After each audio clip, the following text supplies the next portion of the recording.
Hey, what's up, studs? My name is Ryan, or MandRproductions, and welcome to my in-depth comparison of the LEGO Star Wars Twin Pod Cloud Cars. These are the only two models LEGO has ever released at this size. They have released one that was part of a Planet series, and they've also released some microscale ones in some advent calendars before, but those obviously don't really compare to these and don't deserve to be in this video. So for the purposes of this video, we're taking a look at the 7119 Twin Pod Cloud Car from 2002, and right by it, we're taking a look at the Twin Pod Cloud Car that was included in the 75222 Master Builder Series Betrayal at Cloud City set, which does, by the way, cost $350, which is significantly more than the $10 that the 2002 version cost when it came out, which is equivalent to about $14 nowadays. So we're not going to worry too much about the pricing, but I will tell you the original version did have 118 pieces, and I counted all the pieces in the instruction manual for the new one, and it's somewhere around 220, give or take 4, I suppose. Like, it's in the 216 to 224-ish range. I can't remember exactly where, but it's a pretty big, bulky set as far as parts. There's a lot of small parts in there that actually do kind of up the piece count quite a bit in there. So you get a lot of little fine details on the newer version that you didn't have on the old version, which had 100 less pieces. At the time in 2002, when I got this set, I never would have known that there were actually Cloud Car pilots. I always honestly assumed that the Lobot did pilot the Cloud Car because that is the minifigure that was included in the original Cloud Car set. And the Lobot isn't a bad minifigure. He has a really nice print on the back of his head. It's a solid torso print, but overall it is kind of a lacking figure by today's standards. But back in 2002, this one wasn't too bad. You didn't have a lot of back of the head printing back then. You certainly didn't have double-sided faces like you do now, and the Lobot obviously isn't a candidate for that, just given that he's bald. But on the whole, it is a pretty bland figure. He included a radio walkie-talkie of some sort, which really belongs in LEGO City sets. The figures included alongside that go with the new Twin Pod Cloud Car, though, are incredible. Now, I have this nostalgic love for the old Lobot minifigure there, but he really doesn't stand a chance against the minifigures that actually are supposed to pilot the Twin Pod Cloud Car, and those are the Cloud Car pilots. LEGO's given these guys an awesome dress-up. They have a great new helmet mold that we've never seen from LEGO before, which has a great little red print on it as well. You can see it's like a nice streamlined design. They both have the double-sided faces. You'll see they both have the same expressions. I just have them flipped on either or figure, and they're the exact same figure all around. So you're getting two of the same figure, so you can have one figure in each seat, which is something the original Twin Pod Cloud Car was lacking. So that's definitely a positive for the newer one over the older one. As you may or may not know, the Twin Pod Cloud Car is actually supposed to be orange. Now, LEGO doesn't produce all the parts in the correct orange color to make the whole set orange, so it didn't make sense for them to make the new one orange like it's supposed to be. They did include some orange highlights along the bottom side and the back side of the set, but I'm not actually a huge fan of those. I actually wish they had just used red like they did on the rest of the ship and left it alone. I honestly just didn't feel it was necessary to include a little bit of orange. It really just kind of screams, hey, we couldn't do the whole thing, but here's a couple of parts that are orange the right color. Like, it just doesn't work. The other one, however, sports an all red design with some brown accents around the cockpit and some dark gray mixed in there as well. So a pretty solid color scheme overall. Now, you're probably wondering which that has the better color scheme. I think I'm going to have to go with the new one here, just because I feel like the brown is more distracting than the little bit of orange that you find just kind of underneath. The new one has this nice little blue color on it.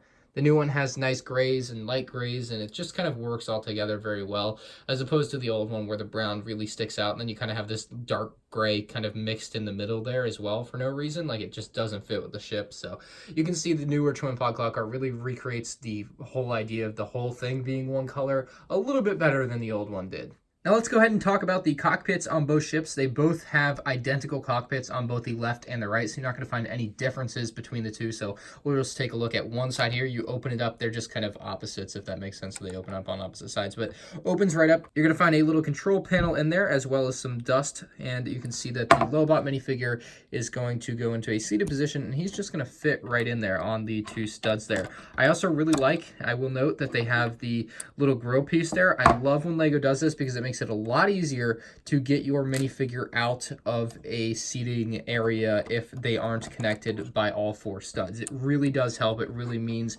a lot to the playability of a set like this when you can do that. Now, you can throw this in there or you can throw it in the other side. I prefer throwing it in the other side so the Lobot kind of has all the space to himself. And it's a pretty spacious interior. Again, you can open up the top window panel and the side, and that's all the access you can get. The other panels don't open. There's no other way to get in there, but the panel opens very smoothly. smoothly on hinges. No complaints about that at all. Same with the one on top, just a very smooth hinge there. And you can see the color match brown piece inside of the red there. Again, this is a very spacious area, especially compared to the newer version, which we'll bring right over, and you can start to get an idea of how much smaller it is compared to the other one. If we go ahead and pull it open, and just the cockpit is just so tight here. So we pull open the top, and then you pull down the side, and you can start to get an idea of just how small the space in there is. Again, if we bring this other one over, and it is kind of hard to show them side by side, but I think I found the best way to do it here. You guys can get an idea of how much bigger the older one's interior is. It just has a little bit extra space on the sides and on the top, and that really does mean a lot when you put the minifigure in there and you really look at how much space he has to work with. So if you take one of the Cloud Car pilots, we'll use this one here, and we'll take his weapon off because his weapon is definitely not going to fit in there with him. You put him in a seating position. It's pretty much that. There's no other way around it. And you drop him in there on all 4 studs, unfortunately. Oh, yeah, and you have to take the top off. Oops, forgot about that. Anyway, you drop him in there. He's got a nice control panel. Like, the control panel on this new one is definitely an upgrade over the old one. It's got the nice cheese slope design to it as well, which I really like, giving it that slight tilt, slight angle to it. So you're going to bring this right back on top like that. And again, that's going to intrude on him a lot. It's going to kind of close in his space a lot. And then you're going to bring up his arm, and then you have to bring up the side panel there. And then you drop over the top panel. Now you notice very tight, hits right onto his helmet. Like, you can't even push it down any more than it is. Pretty crazy how tight that is. Like, that is him in there. Like, he can barely see out of the front, but I mean, it works, and that's all you really need out of it. But unfortunately, again, it's just super, super tight in there for the Cloud Car pilot. And again, you're not fitting his weapon in there. So we'll take the other one and place him in as well. And voila. So I do have one other complaint about this newer design, and I guess it's not really something that's unfixable. It's the sticker on top. It adds another color to the design that isn't there otherwise. So you notice it has this dark maroon red in there. There's only a trace of dark red found right there. And then there's like another piece down there that might be dark red. I can't even tell if it's dark red or brown. Like, it's very hard to tell. And then you can see it's got it on the top. So if you just pull this panel off and you flip it over, then you get a much cleaner design on the top. I think this provides a very, very clean design. So now you can see with versus without, and I think you get the idea as to why I think it's a little bit cleaner without the sticker there. So again, you could just flip that over as you please, but I do personally prefer it without the sticker. I just think the sticker just adds a little bit unnecessary detail to something that is otherwise a very clean and sleek design. They just kind of felt like they forced it in there where it didn't need to be. And I'm probably going to leave it on the sticker, but honestly, if you're going to use this in a mock or use it for display in like some type of diorama, you're definitely going to want to take that sticker and flip it over. So now we're going to take a look at the rear end of both of these little ships, and I think there's a clear winner, and I think that's the newer one. It just, the thrust gets me. I love when they have the little trans blue pieces on the back to add the thrust there, the illusion of thrust, and that always looks really good to me. You can just get an idea of exactly what that looks like there. Just like a really clean looking back, really sleek, just all red with little dark red mixed in. The orange, again, there you can really get an idea of why I dislike the orange. It just kind of feels forced there, just not necessary. Here's a look at it on the underside, just again, a very clean design. And it does have a play feature. The old one does not have a play feature. This one has stud shooters. We all know how stud shooters work. You just push down on it and the stud shoots off, and now it is lost forever. But you have stud shooters. They work very well. They have little orange studs on them, so they kind of color match the bottom of the ship a little bit, I guess. They kind of fit in. And the middle design here is pretty sleek as well, with the little grill pieces kind of for ventilation, I guess, of the engine, which I assume is in the middle there. And if we bring over the other one, you can see they have a similar grill design for the middle there. They use actually a ladder piece for the middle, and it works. It doesn't look as clean as the new one in my opinion, but it still works. I actually do. Again, I have a lot of nostalgia for this set, so I'm looking at it through rose tinted glasses, and I think it looks really good, but the newer one just looks slightly better. The flaw with this one though is that it actually opens up. I don't know if it's a flaw or if it's intended, because if it was if it wasn't intended, they would totally just put a 1x4 plate there instead of a tile, and it would be closed. But you can open this up, so for what that's worth, you can open this up. You can store the walkie-talkie in there. It's just kind of dead space, and unfortunately, if you pick it up like that, sometimes it'll open. So that is kind of a flaw of the older version, if you will, versus the newer version, where it just is a solid center area where you can actually hold it, pick it up, and play around with it, versus the older one where you can do the same thing, but if you go to pick them up like this, that's where you start to lose out. And other than that, though, it's not too big of a deal. My final talking point is going to be the overall shape and design of the sets. Now, LEGO has improved their slope pieces a lot over the years. You can see in the past, they had very simple, sharp edge slopes. They also had very simple, still kind of sharp edge slopes here, just very big blocky pieces still. Even around back of the older one here, you can see they use slope pieces, but they're not very curved. They're just very sharp, like 45-degree angles. Probably the most curvy piece here is right on the back, and that actually looks really nice. I always like the way that jutted out.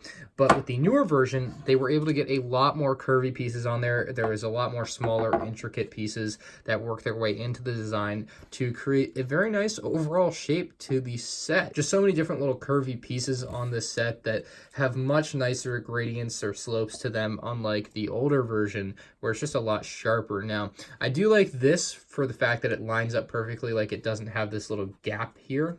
But other than that, the new one's going to get the nod. So if you can look past that, I like the shaping of the new one better. It's going to be more accurate than the older one, especially in the cockpit area. The cockpit area is where I think they made a lot of improvements. The older one just uses this giant windshield piece versus the new one, which kind of cleans it up, uses some different types of pieces, and covers it up with a nice panel on top, which you can flip to have or not have the sticker on. So it's up to you with that. But overall, just the new one is very clean. It's very sleek. It's got the functionality of the stud shooters that the older one just couldn't have had back then, because stud shooters weren't a thing until 2014. So they haven't been around that long in the grand scheme of things.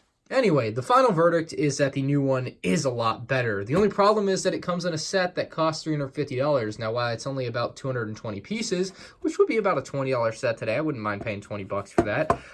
The older one is going to be a lot more easy to get, so you're going to be able to pick this up on eBay pretty cheaply as opposed to the new one, because the new one only comes in the $350 Cloud City, which is unfortunate. Maybe LEGO will release something similar to this one day on its own, but definitely not within the next year or two, I would say, because it's still in a set that's on the market. They want people to buy that set to get this, so that sucks, but it's going to be the only way to get this for the foreseeable future. Of course, if you go on eBay, you can try to pick this up, but again, I think it's going to be expensive because not a lot of people are going to be selling it, and people that are definitely going to want to make a pretty big profit on it, so you're going to have a hard time in general picking that up. As far as the Cloud Car pilots, I think they're going to be pretty hard to find as well. On eBay, they're going to be pretty expensive as well, unlike the older Lobot, so it's kind of a trade-off there. Do you want the newer, much more expensive model, or the older, nostalgic, kind of original LEGO Star Wars-y style model with the older minifigure? Just kind of, if you have the nostalgia for the older LEGO Star Wars sets, then I would go for it. If you absolutely abhor the original design, then go for the new one. Get the new one. It's sleek and it's expensive. Anyway, here at the end, I would like to ask you guys to vote on the poll as to which one you think is better. It's up on the iCard on the top right of your screen. Just click it right now. Vote which one is better. Anyway, that's all I have for you guys today. Thank you for watching. If you did enjoy, like the video. If you're new to the channel, subscribe, and I'll see you on the next one. Peace out.